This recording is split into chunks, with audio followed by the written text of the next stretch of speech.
बिहार के नौजवानों ने ये तय किया कि जब वोट हम देंगे, सरकार हम चुनेंगे, तो मीडिया में, टीवी स्टूडियो में, घोषणा पत्र पर, पोस्टरों पर बिहार के नौजवानों का मुद्दा सबसे ऊपर होना चाहिए। इसीलिए हम यात्रा। शिक्षक बहाल जो किए जा रहे हैं, कहने को तो उनको बहाल कर दिया गया है, लेकिन वो जिस शिक्षक से पढ़े हैं वैसी सुविधा आज के शिक्षकों को प्राप्त। अस्थायी नौकरी नहीं दिया जा रहा है, पेंशन नहीं दिया जा रहा है, वेतन नहीं दिया जा रहा है।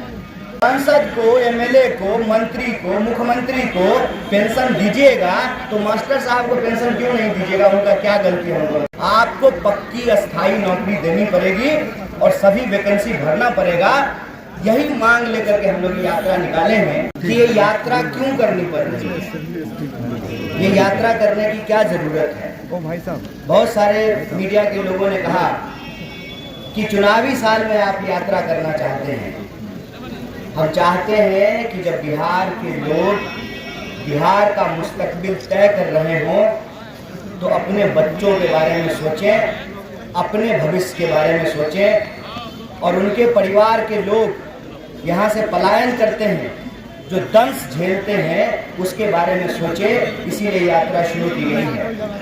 प्रश्न ये उठता है कि पलायन क्यों करना पड़ता है?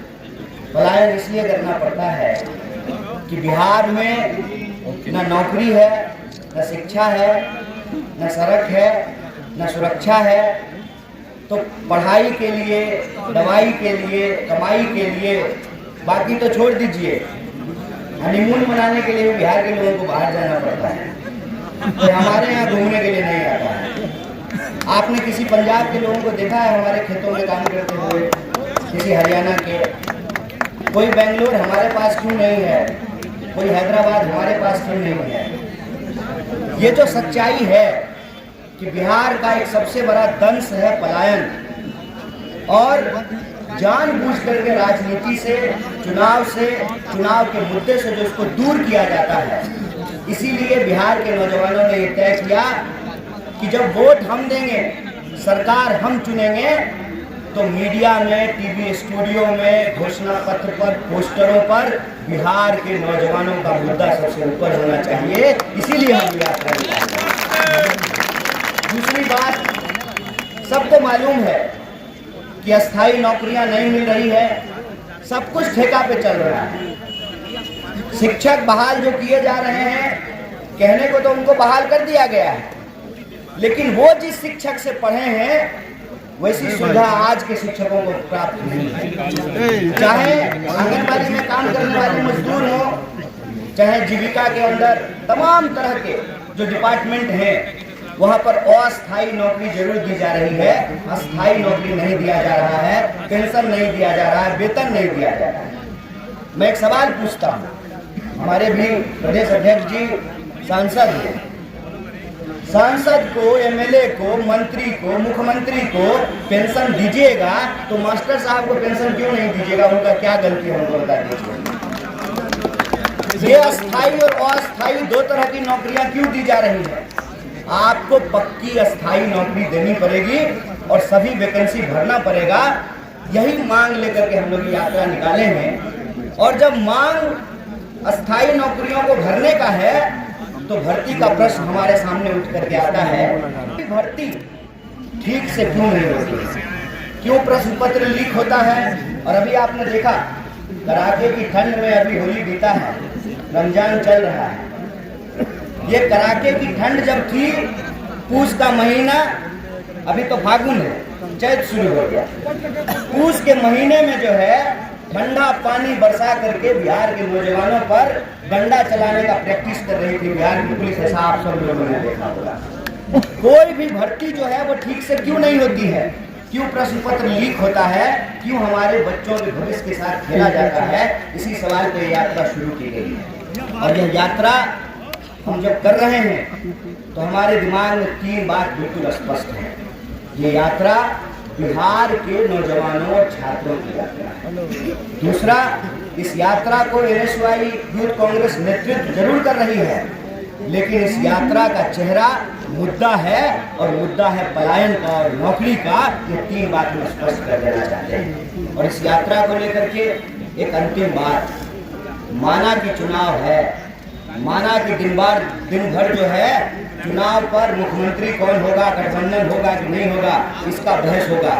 मैं खास करके अपने मीडिया के साथियों से हाथ जोड़ करके आग्रह करता हूँ, इस प्रदेश के जो 14 करोड़ लोग हैं, उनका जो दुख दर्द है, वो जिस तरीके से आज परेशान किए जा रहे हैं, परेशान हो रहे हैं, उसको रेखांकित करना जरूरी है। और हम यह समझते हैं कि यह सरकार नौकरी नहीं दे पा रही है, सरकार रोजगार नहीं दे पा रही है, सरकार सुरक्षा नहीं दे पा रही है। यही कारण है कि बिहार को नफरत की आग में जलाने की साजिश रची जा रही है। इसीलिए जब हम कहते हैं कि पलायन रोको, नौकरी दो, तो हम साथ साथ यह भी कहते हैं कि नफरत की आग से बिहार को बचाना है, बेहतर बिहार बनाना है, यह संकल्प लेकर के हम लोग कर रहे हैं। इसीलिए आप सबसे यह निवेदन है कि यह पद यात्रा है, पूरे मनोयोग से यात्रा सुबह में जहाँ से शुरू होगी और शाम में जहाँ समाप्त होगी।